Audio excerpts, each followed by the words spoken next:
네, 세기의 단판이 될 김정은 위원장과 트럼프 대통령의 북미 정상회담이 싱가포르에서 열립니다. 회담을 한 달여 앞두고 북미 양국의 전략 싸움이 본격화할 것으로 보입니다. 네, 관련 내용을 전문가와 함께 이야기 나눠보겠습니다. 양무진 북한대학원 대학교 교수, 박원곤 한동대 국제지역학과 교수 나와주셨습니다. 안녕하십니까? 네, 안녕하십니까? 오셨습니까? 저희가 대담을 시작하기 전에도 계속해서 이야기를 나눴던 게 이 6월 12일 이게 어디 기준일까? 이 어디 기준이냐에 따라서 우리나라 시간으로는 우리나라 날짜로 6월 13일이 될 수도 있고요. 이 부분에 대해서 일단 교수님 생각은 어떠십니까? 그렇죠. 지금 이제 트럼프 대통령이 그 트위터에 예. 지금은 이제 6월 12일 싱가포르를 산다. 예. 그러면 싱가포르 시간인지 아니면 이 그 미국 대통령이니까 워싱턴 시간인지 예. 이게 불명확한 것 같아요. 만약 예를 들어가지고 미국 시간으로 12일 가면은 큰 문제가 없지만도 예. 혹시 싱가포르 시간으로라고 한다면은 우리의 지금은 이제 그 지방자치 선거지요. 이거 연계되어 있기 때문에 우리가 지금 예. 6월 13일이잖아요. 예. 혹시나 미국 시간으로 해가지고 13일 이렇게 한다면은 지금 한미 간의 조율의 문제 제기도 가능하거든요. 그래서 이것은 좀 뭔가 확인이 필요한 대목이 아니겠냐. 다시 말해서 미국 시간이냐 싱가포르 시간이냐 예. 확인할 대목이다 이런 생각이 듭니다. 알겠습니다. 트럼프 대통령이 트위터에 올린 걸 보면 미국 시간일 가능성이 높아 보이는 것 같은데요. 글쎄요, 뭐 저도 정확한 확인은 이제 백악관에서 발표를 공식적으로 하면 되겠지만 보통 그 트럼프 대통령이나 미국에서 시간을 발표할 때는 미국 시간 기준으로 많이 얘기를 하거든요. 네. 그래서 지금 한미 정상회담 같은 경우에도 이제 미국 시간으로 발표를 해서 우리 이제 그 다음 날이 돼버렸는데, 그래서 일단 뭐 조심스럽습니다만 아마 미국 시간으로 그렇게 올린 것이 아닌가 그렇게 생각이 듭니다. 알겠습니다. 이게 만약에 미국 시간이면 그 다음 날, 그러니까 6월 13일인데 이게 미국 시간으로는 당일이란 말이죠. 그날 우리 지방선거가 맞물려 있기 때문에 조금은 골치가 아파질 수도 있을 것 같은 상황인데 장소 얘기를 좀 해봤으면 합니다. 싱가포르 판문점 얘기가 많이 나오다가 결국은 싱가포르로 최종이 낙점된 이유를 한번 설명을 좀 부탁드립니다. 한 4가지간쯤에서 좀 살펴보죠. 첫째 예. 가장 중요한 것은 아마 이 안정성이라고 해야 되겠죠. 뭐 양 정상이 직접 판단하면서 경호 이런 것이 상당히 중요하겠죠. 예. 자, 그다음 저 경험성. 여기에 과연 그 이 과거에 이런 정상급 회의, 국제 일을 많이 경험한 것이 있느냐 봤을 때 아마 그것도 지금 이제 일종의 그 아시아 안보 대회를 할까요? 예. 지금 이제 2002년부터 지금 5년 정도 열리고 있죠. 뭐 상당히 그게 뭐 큰 회의인데 뭐 특히 또 2015년이죠. 지금 이제 중국의 시진핑 주석하고 그 대만의 마행주总统하고 이 회담하는 또 사례가 있죠. 예. 뭐 경험도 좀 풍부하는 거. 세 번째로는 중립성. 지금은 이제 이 한반도가 아니니까 또 워싱턴이 아니니까 이 북미 양측을 봤을 때는 제3국이라고 볼 수 있죠. 예. 그렇다면 어느 정도 중립성에 대해서 좀 보장을 받을 수 있다 이거지고 마지막 하나 더 추가한다면 과연 상징성이 있는 것이냐.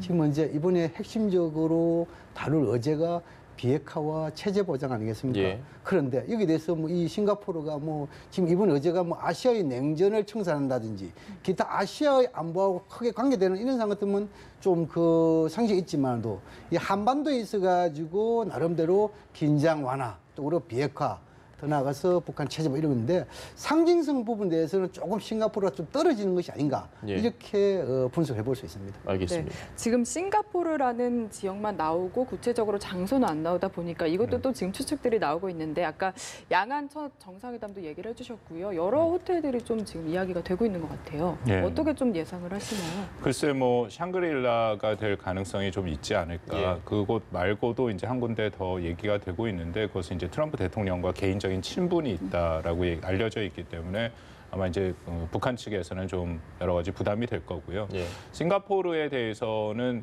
원래 싱가포르에서 하는 게 저는 맞다라고 생각을 합니다. 이게 지금 북미 정상회담이 단순히 친선과 우호의 회담이 아니라 뭐 이른바 이제 언론에서 많이 얘기를 합니다만 세계의 단판 아닙니까? 이게 세계적인 의제인 북한 비핵화를 어떻게 할 것인가.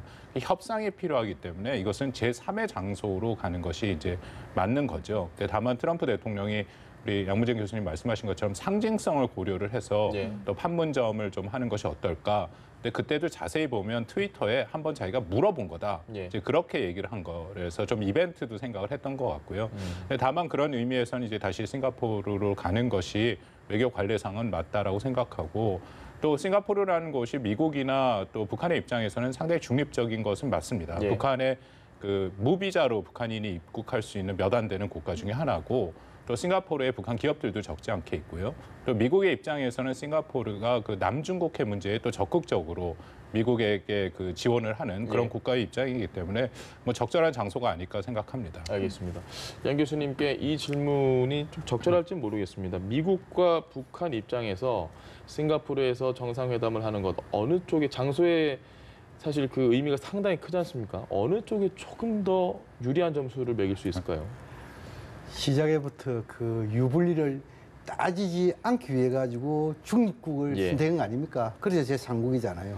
그래서 중립성 차원에서 싱가포르 선택됐는데 여기에 대해서 또 어느 쪽이 더 유불리하냐 상당히 어려운 질문인데 그렇지만도 제가 보기에는 그 이 트럼프 대통령의 경우에는 또 오랫동안 그 사업가로서 전 세계 활동 폭이 넓은 거 아니겠습니까? 예. 또 그리고 지금 이제 정상으로서 이 외교 정상회담을 많이 해본 경험이 있죠. 그러나 김정은 위원장은 정상회담을 남북 정상회담 예. 또 그리고 이제 이 북중 정상회담 예. 뭐 때로는 그 이 쿠바라든지 시리아 정상의 만남은 있었지만도 이것은 회담으로 볼 수 없겠죠. 그럼 경험적인 측면에서 봤을 때는 북한이 좀 불리하겠죠. 근데 김정은 위원장은 나름대로 지금 이제 북중 정상회담, 남북 정상회담의 이 과정 또 그리고 결과 이걸 볼 때 상당히 준비를 많이 한 것 같더라고 보니까요. 그래서 이번에도 아마 이 싱가포르에서 개최한다 하면은 그 싱가포르에 있는 북한 대상을 통해 가지고 여러 가지 자료 이것을 상당히 많이 준비를 했을 것이다. 예. 저는 거 보거든요. 그렇다면은 경험이 많은 트럼프 그리고 상당히 준비를 한 김정은 위원장 결과는 두고 봐야 된다. 이런 생각이 한 듭니다. 50대 50 정도로 얘기하신 것 같은데 박 교수님께서 어려운 질문 한번. 이게 장소의 정치학이라는 것이 있죠. 예. 장소 선정이 저는 상당히 중요하다고 생각하는데 둘 중에 만약 얘기한다면 저는 51대 49로 미국이 유리하다라고 생각을 합니다. 싱가포르이 이제 중립국이긴 하고 방금 말씀드린 것처럼 북한과의 관계가 좋다고 하지만 기본적으로 서방 체제를 받아들인 국가죠. 물론 정치 시스템은 또 나름대로의 독특한 그런 모델을 갖고 있고 일부에서 이제 독재 체제라고도 얘기를 하긴 하지만 경제 체제 자체는 당연히 서구의 경제 체제고 여러 굉장히 서구화된 국가인 것은 사실입니다. 그리고 아세안 국가 중에 또 미국한테 상당히 우호적인 면이 있는 거고요. 그리고 핵심적으로 저도 양 교수님 말씀에 동의를 하는 것이 해외로 나가는 것 자체가 김정은 위원장 입장에서는 부담이 되죠. 물론 중국은 2번 갔다 왔지만 그 외의 지역은 가보질 않지 않았습니까? 그러니까 그런 면에서는 이 장소도 물론 중요하지만 전반적인 구도에서 김정은 위원장이 조금 더 불편할 것이다 그런 생각은 듭니다. 알겠습니다. 그런데 지금 북미 정상회담 이야기를 할 때 좀 기상도가 맑아졌다 이렇게 평가를 하고 있거든요. 지금 폼페이오 장관이 김정은 위원장을 만나고 난 후에 와서 트럼프 대통령도 굉장히 긍정적인 발언들 내놓고 있고요. 북한에서도 새로운 대안들을 제시한 점을 이야기를 하고 있거든요. 이 부분 좀 어떻게 합의가 이루어졌다고 보시는지 어느 정도 수준에서 좀 이루어졌을까요? 이번에 이제 그 폼페이오 신임 장관이 방북한 두 번째지요. 예. 그 결과에 있어가지고 물론 노동신문이라든지 조선중앙TV에 다 방영이 된 거 아니겠어요? 핵심적인 부분에 있어서는 김정은 위원장이 이 트럼프 대통령의 구두 친서지요. 여기에 대해서 사의를 표하고 또 특히 그 폼페이오 장관을 만남에 있어가지고 만족할 만하다. 예. 이런 부분에 대해서 우리가 상당히 그 가볍게 여기서는 안 된다는 것이죠. 왜냐하면은 지난 3월 말 4월 초에 제 1차 특사로서 폼페이오 장관이 방북했을 때 그 당시에 아마 폼페이오 장관은 그 당시 CIA 국장이죠. 예.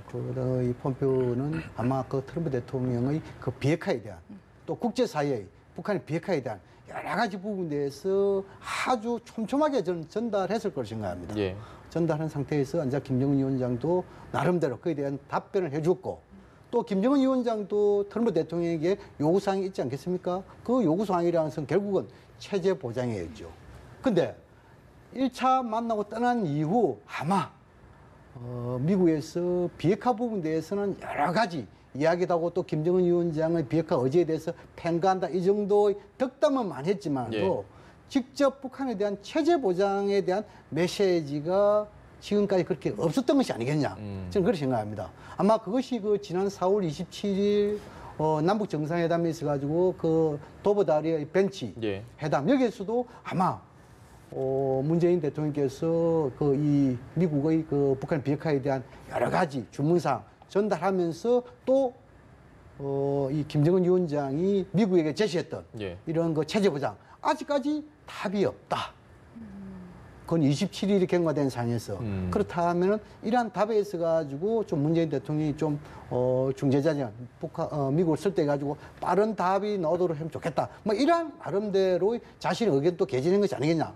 나는 지금 봤을 때 그러고 나서 지금 이제 폼페오 신임 장관이 예. 방북을 해가지고 지금 이제 트럼프 대통령의 구두 메시지, 그 구두 메시지의 핵심은 아마 체제 보장에 대한 답을 가지고 온 것이 아니겠냐. 거기에 대해서 사의를 표하고 만족한다. 그러면서 곧장 지금 이제 세 사람의 이 억류된 미국인, 한국계 미국인들도 동행 석방을 하고 또 얼마 있다가 지금 이제 뭐 12일이 싱가포르 시간인지 미국 시간 잘 모르겠지만도 지금 이제 트윗 올려가지고 정상회담 날짜와 장소를 밝혔단 말입니다. 이런 상황을 봤을 때 아마 서로 원하는 거, 다시 말해서 미국이 원하는 완전한 비핵화, 북한이 원하는 완전한 체제 보장, 어느 정도의 답을 받고 있는 것이 아니겠느냐, 그렇게 생각합니다. 박 교수님도 좀 어느 정도 이 부분에 일정 부분 동의를 하시나요? 체제 보장에 대한 어느 보장이 좀 있었다, 미국 측에서. 이게 보면 미국과 북한 양측에서 굉장히 긍정적인 사인들이 계속 나오고 있습니다. 지금 양 교수님 말씀하신 것처럼 북한 측에서 만족한다라는 얘기도 있고 미국 측에서도 폼페이오 장관이 이제 귀국하는 길에 요코다의 기지에서 기자들에게 굉장히 생산적인 그런 만남이었다라고 얘기를 하고 트럼프 대통령은 이제 드디어 이것을 정상회담이라고 불러도 좋다라고 얘기를 할 정도로 긍정적인 사인이 지금 계속 나오고 있다라는 거죠. 그 의미는 미국 측에서도 만족하고 북한 측에서도 만족한 일정 수준의 합의는 전 도달한 것이 아닌가라고 좀 조심스럽게 추정을 해보는데요. 방금 말씀하신 체제 안전 보장은 당연히 북한이 이제 미국한테 원하는 것이고 그것에 대해서 미국이 여태까지 확답을 하지 않았죠. 늘 보상은 맨 마지막에 북한의 비핵화가 완전히 이루어진 후에 이루어져야 된다라는 그런 입장이었기 때문에 아마 이번에 좀 전향적인 입장을 밝힌 것이다라고 저도 생각이 되고요. 다만 이제 미국 측 입장에서는 두 가지가 늘 북한한테 계속 얘기한 건데 이제 완전한 비핵화, CBID로 불리는 완전 비핵화를 확실하게 확답을 이번에 해라라는 거고 또 하나는 비핵화의 속도죠. 그러니까 계속 뭐 김정은 위원장이 얘기하는 단계적 그리고 동시적 그것도 뭐 실행 과정에서는 그렇게 갈 수밖에 없다고 하지만 어쨌든 미국의 입장에서는 시간 벌기는 안 된다. 그렇기 때문에 시한을 못 박아서 이때까지 비핵화를 해야 된다. 그런 입장을 계속 전달했는데 아마 그것에 대해서도 북한이 좀 전향적인 입장을 보이지 않았는가. 그래서 그 세 가지 지금 주제가 맞아진 것이라고 좀 일단은 추정을 해봅니다. 한 가지만 더 여쭤보겠습니다. 지금 어쨌든 핵심 의제는 비핵화인데 미국도 그렇고 북한도 그렇고 이 양보의 임계치가 있을 거 아닙니까? 이 정도까지는 내줄 수 있다. 이 정도까지는 양보할 수 있다. 그 양보의 임계치가 어느 정도까지라고 예상하고 계십니까? 그래서 이번에 미국 정상회담에서는 어쨌든 구체적인 것까지는 얘기하기가 힘들 거고요. 말씀드린 큰 차원에서 이제 합의를 해야 되는데 미국이 양보할 수 있다라는 거 다시 말씀드려서 미국이 요구할 수 있는 이제 그 어떤 수준이죠. 이거는 돼야 미국 회담의 이번 성사가 사실 성사된 회담이 성공했다라고 얘기할 수 있는 건 말씀 두 가지입니다. 완전한 북한의 비핵화 의지, 그것이 불명확하지 않고 북한의 CBID를 얘기해야 되고 또 하나는 비핵화의 속도, 그러니까 비핵화의 속도에 따른 시기를 못 박는 거. 그게 이제 제 판단에는 미국이 양보할 수 있는 뭐 표현이 같은 표현입니다만 그 정도 수준이 돼야 성공이다 얘기를 하는 거고 반대편에서는 또 비슷한 입장에서 북한은 그것에 대해서 완전한 체제 안전 보장, 그것이 이제 동시적으로 이루어져야 된다라는 거, 북한의 비핵화와 그리고 체제 안전 보장이 동시에 이루어져야 된다. 그것이 이제 북한으로서는 저는 받아들일 수 있는 최저 수준이라고 생각하고요. 알겠습니다. 오히려 경제 문제는 북한은 제재 완화에 대해서는 제가 알기로는 뭐 그렇게 크게 체제 안전 보장을 먼저 앞세우는 것으로 우선하는 것으로 제가 알고 있습니다. 알겠습니다. 네, 북한 언론 보도를 좀 더 이야기를 해보고 싶은데요. 이 조미 순회 회담이라는 표현을 처음으로 사용했고요. 폼페이오 장관과 이 웃는 사진들을 많이 게재를 했거든요. 이게 좀 이전에 장관이 방문했을 때와 비교했을 때도 좀 차이가 나는 것 같고 어떻게 평가를 하시는지 궁금합니다. 그것은 일단 이 지금까지 북미 대화 이런 그 언론 매체 보도에서 북미 순회 상봉 회담 여기까지 표현했다는 것은 일단 북미 간의 정상회담을 공식화했다 이렇게 보여져 있죠. 공식화하기까지 여러 가지 우여곡절이 있을지는 모르겠지만 아마 여기에 대해서 어느 정도 만족한 수준의 미국으로부터 답변을 받았기 때문에 이 북한 주민들의 학습지라고 할 수 있는 노동신문에 게재한 것이 아닌가 보여지고 예. 지금 이제 노동신문의 게재 내용을 봤을 때는 상당히 조금 고무적이다, 희망적이다. 다시 말해서 북한 입장에서는 체제 보장의 연장선에서 보면 결국 뭐 있습니까? 경제적인 건설 아니겠습니까? 예. 그래서 지금 문제 경제적인 보상은 아니고 경제 제재. 다시 말해서 미국이 북한에 대해서 체제 보장을 한다면은 첫 번째는 뭡니까? 불가침 조약에 대해서 예. 어느 정도 협약이 있어야 되고 두 번째로는 체제 인정 차원에서 수결이라는 것이 있어야 되고 마지막 세 번째로는 불가침도 안 하겠다. 다시 말해서 침략을 하지 않겠다. 그다음 지금 이제 체제 인정에서 수결하겠다. 예. 그런 상황에서 경제 제재를 계속 둔다면 이것은 모순이지요. 그래서 아마 이런 것을 다 담아가지고 북한 주민들에게 앞으로 이 새로운 노선으로서 사회주의 경제 건설, 희망, 번영이 보인다. 이것을 주민들에게 각인시키고 있다. 저는 그렇게 생각합니다. 그 비핵화 시기가 정해지면 지금 예. 양 교수님 말씀하신 그게 당연히 뒤따라 가겠죠. 그러니까 예를 들어서 뭐 지금 얘기 나오는 것처럼 트럼프 행정부 임기 2020년까지 비핵화를 하겠다 하면은 거기에 따라서 이제 로드맵이 나오는데 당연히 거기에 이제 평화 협정을 비롯해서 예. 북한에 대한 보상의 문제 그런 것들이 같이 나오기 때문에 아마 그 부분이 저는 핵심이 아닐까 생각합니다. 알겠습니다. 어제 억류된 미국인 3명 도착하는 모습, 비행기에서 내리는 모습, 트럼프 대통령 내외가 나가서 맞이하는 모습 아마 보셨을 겁니다. 좀 어떤 기분이 드셨습니까?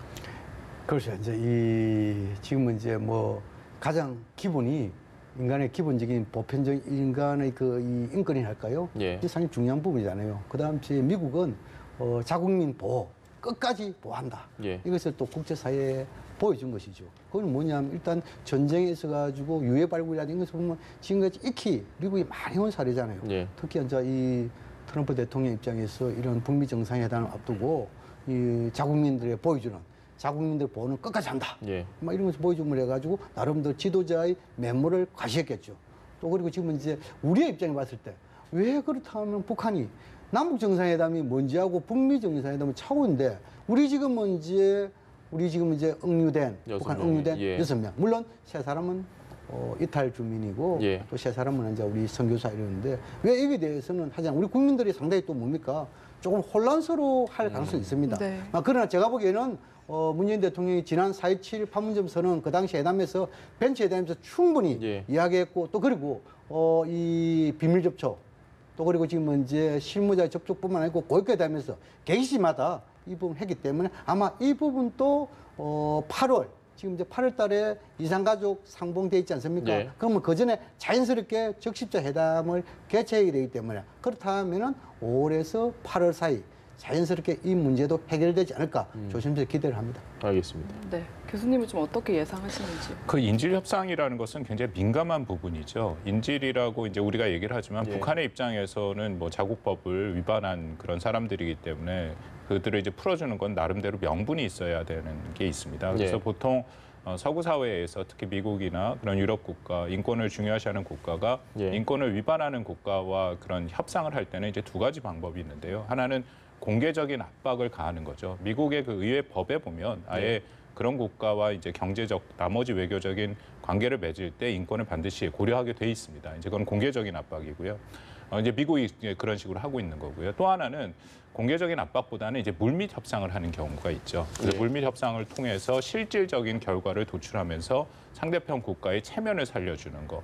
저는 우리 지금 정부에서는 두 번째 방법을 활용하고 있다라고 생각을 합니다. 뭐 정부에서 조금씩 비치긴 했는데 당연히 그 문제에 대해서 북한과의 지금 협의를 하고 있다라고 생각하고 이제 다만 북한이 올 1월달 첫 리성건 조평탕 위원장 와서 이제 그런 예. 문제를 했을 때 역으로 중국에서 이제 결국 탈북해서 한국에 이제 귀국한 그 종업원들의 네. 석방을 다시 얘기를 했거든요. 그러니까 그런 문제를 우리가 고려할 때 공개적인 방법보다는 실질적으로 중요한 것은 어쨌든 억류된 우리 한국민 6명을 데리고 오는 게 중요하니까 비공개적으로도 협의를 해서 데려올 수 있는 그런 방향으로 지금 노력하고 있다 생각합니다. 알겠습니다. 알겠습니다. 지금까지 양무진 북한대학원 대학교 교수, 박원권 한동대 국제지역학과 교수와 함께했습니다. 말씀 잘 들었습니다. 네, 고맙습니다. 감사합니다.